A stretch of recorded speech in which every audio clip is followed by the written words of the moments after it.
So we just wrapped things up over with Cooler Master, taking a look at some of their new cases, new coolers, new fans, a lot of new mice, keyboards, a lot of those accessories. But the real big kicker that they had over there was actually in partnership with CyberpowerPC. So they made it. It's called the NC100. It's based on the Ghost Canyon NUC design, but it's coming in at 7 liters and it is really tiny. So what we're looking at is it's featuring their new SFX PSUs. So they've got a new line of small form factor power supplies that will be used in there.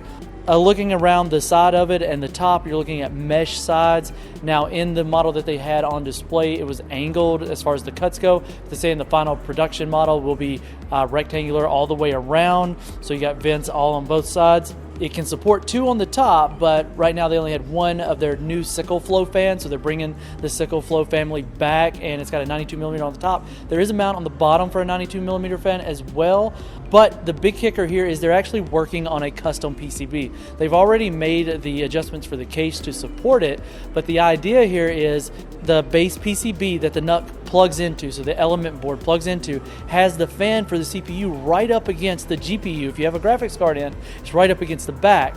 And while it'll run, and they said there was no issues with it, they did say it got a bit hot, so they're able to actually separate it in their design, which doesn't seem like something anyone else is doing yet.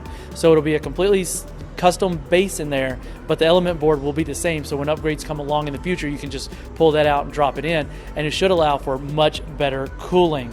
So they're also working on a potential other model that's a little bit bigger, somewhere closer to 10 liters. It's just taller, a little bit wider to accommodate for a 240mm radiator on the top. So really cool stuff. Glad to see people doing some really neat, innovative things with this Ghost Canyon NUC and the element design for the element board.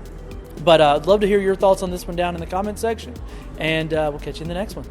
For more on this and other news, follow the link in the description and make sure you're subscribed and hit the notification bell so that we don't miss you in the next one.